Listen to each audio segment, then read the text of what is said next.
उर्फ़ी काफ़ी ज़्यादा परेशान है, लेकिन असल बात ये है कि शफ़क़ ने उससे बिल्कुल बोलचाल बंद कर दी है, क्योंकि वो समझ रही है कि वो उससे बिल्कुल भी प्यार नहीं करता और उसके दिलो-दिमाग पर सिर्फ़ दूर-ए-अदन ही छाई है, इसके अलावा और कोई भी नहीं।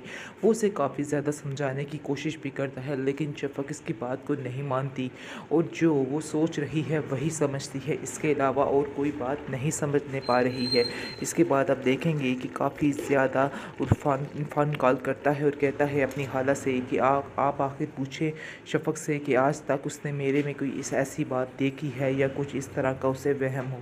आखिर वो क्यों मेरी बात का भरोसा नहीं कर रही है। मैंने कहा है कि मैंने अपने वालिदैन से बात की है और लेकिन मेरी माँ अभी इस बात के लिए राज़ी नहीं है और बहुत जल्द मैं उसको राज़ी कर लूँगा, लेकिन अगर वो ना भी माने तो फिर भी मैं उसी से ही शादी करूँगा। ये बात वो अपने दिमाग में बिठा के रख ले।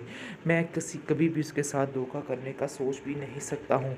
इस पर उसकी माँ कहती है कि शफ़क़ बिल्कुल ठीक कर रही है जो कह रही है। इतने साल हो गए हैं, आप लोगों ने हमें लारे लगाए हुए हैं, ऐसे तो नहीं चलेगा। आप हमें बताएं, मैं अपनी बेटी की शादी कहीं और कर दूँ। आगे से इरफ़ान कहता है कि आपने ये बात सोच भी कैसे ली, आखिर कैसे आप ये बात सोच सकती हैं कि आपको ज़रा भी रहम नहीं आया हमारे ऊपर ये बात सोचते हुए।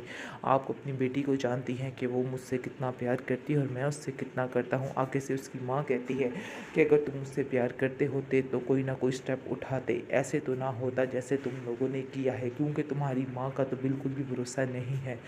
वो तो किसी की जान भी ले सकती है और जो किसी की जान ले सकती है उसके लिए कोई भी काम मुश्किल नहीं है और सच पूछूं तो अपने खून की जान ले सकती है। लोग तरह तरह की बातें कर रहे हैं उसके बारे में, लेकिन आप लोगों को बिल्कुल भी समझ नहीं आ रही है और आप लोग उसी गलतफहमी में बैठे हुए हैं। आपकी बात ठीक है, लेकिन मुझे अफ़सोस इस बात का हुआ है कि आपने मुझे भी इन लोगों के साथ ही समझा। हालांकि शफ़क़ तो मुझे बचपन से जानती है, आखिर वो कैसे मेरे बारे में इस तरह की बात सोच भी सकती है। इस पर आप देखेंगे कि उसकी खाला गुस्से से फ़ोन बंद कर देती है, लेकिन कह देती है कि तुम्हें अब ये फ़ैसला करना ही होगा, वरना आर है या पार है, ये बात तुम भी अपने दिमाग में बिठा के रखो। इसके बाद इरफ़ान काफ़ी ज़्यादा परेशान है, उसको समझ नहीं आ रही आखिर वो क्या फ़ैसला करे और क्या नहीं करे, क्योंकि अब इसकी बातों से वो बहुत तंग आ चुका है। यानी कि घर में आता है तो सब घर वाले यही, यानी कि जूही जो है वो ख़ास तौर पर दिमाग ख़राब कर रही है और कहती है कि कोई ज़रूरत नहीं है वहाँ पर रिश्ता करने की, मैं तो पहले ही कह रही थी कि तुम ये रिश्ता ख़त्म कर दो। आगे से आप देखेंगे कि इरफ़ान साफ साफ जूही को कहता है कि तुम्हें शर्म आनी चाहिए इस तरह की बातें करते हुए, तुम्हें बिल्कुल भी लिहाज अदब है ही नहीं। मुझे तो पता ही नहीं था कि आप लोग इतने घटिया निकलोगे, यानी कि इतना बड़ा कदम सिर्फ पैसे की खातिर आप लोग जो कर सकते हो, आप लोग कुछ भी कर सकते हो। मेरी बात याद रखना, तुम भी अपने घर में कभी खुश नहीं रह सकती हो। जो कुछ तुम दूसरों के लिए कर रही हो वो चीज़ तुम्हारे आगे ज़रूर आएगी। काफ़ी ज़्यादा इरफ़ान बातें सुनाता है और कहता है अपनी माँ से कि अपनी बेटी को रोक लीजिए अभी भी, ये ना हो कि उसकी ज़िंदगी तबाह हो जाए। अगर उसको कुछ हुआ तो इसका मतलब होगा कि आप ही इस चीज़ की ज़िम्मेदार होंगी। यानी कि जो कुछ आपने किया है दूर-ए-अदन के साथ और शफ़क़ के साथ कर रही हैं, वो आपकी बेटी के आगे भी आएगा। ये मेरा आपसे वादा है, क्योंकि ये मकाफ़ात अमल का नाम है, इसलिए ऐसा होकर ही रहना है। आपको कोई अदब लिहाज है ही नहीं। हालांकि मैं बेटा हूँ, मुझे इस तरह की बात तो नहीं करनी चाहिए, लेकिन आप जैसे लोग मजबूर कर देते हैं इस तरह की बात करने को, इसलिए मजबूरी में आकर मुझे इस तरह की बातें करनी पड़ती हैं।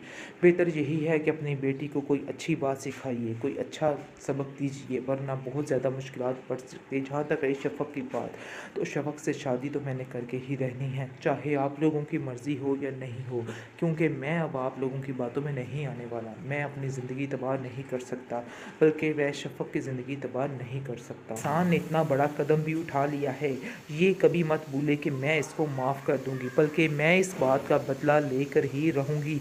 ये इसकी भूल है कि मैं दोबारा से उसके साथ वैसे ही हो जाऊंगी जैसी इस पहले पर थी। उसका बाप सुंबल का कहता है कि तुम फिक्र मत करो, मैं पूरा पूरा बदला लूँगा और मैं तुम्हें बताऊँगा कि अब इस लड़के का क्या करना है। आगे से सुंबल कहती है कि हाँ, आप इसको बिल्कुल मत छोड़िएगा, क्योंकि मैं किसी हाल में इसको माफ़ नहीं करना चाहती हूँ। जिस पर वो कहता है कि तुम फिक्र मत करो, मैं ऐसा ही करूँगा। چھوڑूँگا۔ کافی زیادہ ٹینشن بڑھ جاتی ہے اور سنبل کی طبیعت کافی خراب رہنے لگ جاتی ہے اور اس کی طبیعت دیکھ دیکھ کر اس کے باپ کو اور زیادہ تکلیف ہوتی ہے اور زیادہ بدلہ لینے کا سوچ لیتا ہے اور کہتا ہے کہ میں اب اس تبریز کو نہیں چھوڑوں گا۔ اتنا بڑا فراڈ آخر وہ ہمارے ساتھ کیسے کر سکتا ہے؟ بہت بڑا دھوکہ کیا ہے اس نے ہمارے ساتھ، اس لیے وہ اپنے ذہن بنا کے بیٹھ جاتا ہے کہ اس کو تباہ کر کے رکھ دے گا کیونکہ اس نے اس کی بیٹی کو رلایا ہے۔ دوسری طرف آپ دیکھیں گے کہ اس تبریز کے گھر میں جیسے ہی آتا ہے تو بالکل رونا پٹی سی پڑی ہوتی ہے اور سب گھر والے کافی اداس ہوتے ہیں، لیکن تبریز کا باپ جو ہے وہ تبریز کو کہتا ہے کہ تم فکر مت کرو اور تم اپنے ذہن سے نکال دو کہ جو کچھ ہوا بہت غلط ہوا۔ میں تو پہلے دن سے ہی تمہیں اس لڑکی کے ساتھ دیکھنا بالکل بھی گوارا نہیں کرتا تھا کیونکہ وہ لڑکی تمہارے قابل ہی نہیں تھی۔ وہ لڑکی بالکل تمہارا جینا محال کر کے رکھ دیتی اگر مزید تم اس کے ساتھ رہتے۔ آگے سے تبریز کہہ رہا ہے اپنے باپ کو کہ میں جانتا ہوں کہ وہ لڑکی بہت ضدی اور گھمنڈی ہے، لیکن میں کیا کروں، میرے سارے خواب اس کے ساتھ ہی جڑے تھے۔ چاہے جو مرضی ہو جاتا میں اس سے ایک ساتھ جدا نہ ہوتا ورنہ سب کچھ ختم ہو جائے گا۔ اس پر اس کا باپ کہتا ہے کہ تم پریشان مت ہو اور اپنی فیملی یعنی دور کو دیکھو، اس کا کیا کرنا ہے اس پر دھیان دو۔ اس کی حالت ایسی نہیں ہے کہ تمہاری اس طرح کی باتوں کو وہ برداشت کر سکے۔ اس پر وہ کہتا ہے کہ میں جانتا ہوں آپ جو کہہ رہے ہیں بالکل ٹھیک کہہ رہے ہیں، لیکن میں آخر کیسے اپنے سارے خواب توڑتے ہوئے دیکھ رہا ہوں اور کیسے زندہ رہ سکتا ہوں۔ دوسری طرف آپ دیکھیں گے کہ اس کی ماں اس کو بڑے دلاسے شلاسے دے رہی ہے اور کہتی ہے کہ میرا بیٹا تم پریشان مت ہونا، میں تمہارے ساتھ ہوں۔ تم بہانہ کر دو کہ وہ میں نے جو شادی کی تھی وہ بس دباؤ میں آ کے کر لی ہے، اس کے علاوہ اور کچھ بھی نہیں ہے۔ تم کہتی ہو تو ابھی اور اسی وقت میں اس لڑکی کو طلاق دے دیتا ہوں۔ یہ ساری باتیں دورے کو پتہ چلتی ہے تو دورے کو کافی زیادہ دکھ ہوتا ہے کہ آخر اس کی ساس اس کے پیچھے کیا رنگ لگا رہی ہے، یعنی کہ کیا حال کر رہی ہے اور کس طرح سے دماغ بھر رہی ہے تبریز کا۔ لیکن تبریز ایسا بالکل بھی نہیں کرے گا، وہ کبھی بھی دریودن کو نہیں چھوڑے گا کیونکہ چاہے جو مرضی ہو جائے۔ اس کے بعد آپ دیکھیں گے کہ وہ دریودن کو کہتا ہے کہ تم نے تو یہی چاہا ہوگا کہ میں واپس آ جاؤں اور سارا کچھ ایسا ہی ہو جائے۔ آگے سے وہ کہتی ہے کہ ہاں یہ تو ہر کوئی عورت یہی چاہتی ہے کہ اس کا شوہر اس کے پاس رہے، لیکن میں نے یہ نہیں کہا تھا کہ آپ کے خواب جو ہیں وہ کبھی پورے نہ ہوں۔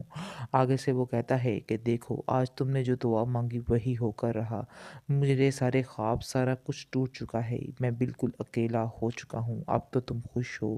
اس پر دریودن کافی زیادہ پریشان ہوتی ہے۔ جوہی کو اپنے کیے کا کوئی بھی افسوس نہیں ہے اور وہ بار بار یہی کہتی ہے کہ وہ لڑکی ہے ہی اسی قابل تھی کیونکہ وہ تو اپنے گھر میں چلی گئی ہے اور بڑے رام سکون سے رہ رہی ہے، اس کو کوئی بھی پرواہ نہیں ہے، چاہے کوئی جیے یا مرے اس کو کسی بات کی کوئی ٹینشن نہیں ہے۔ اس لیے وہ صاف صاف کہتی ہے کہ مجھے تو اپنے معاملات سے سارے دور ہی رکھو، میں تو یہاں سے جا رہی ہوں، مجھے تو ویسے ہی بہت زیادہ ٹینشن ہے اور آپ لوگوں نے آ کے مزید میرے دماغ خراب کر دیے ہیں، میں یہاں سے جا رہی ہوں، میں ادھر آپ لوگوں کے ساتھ نہیں رہ سکتی۔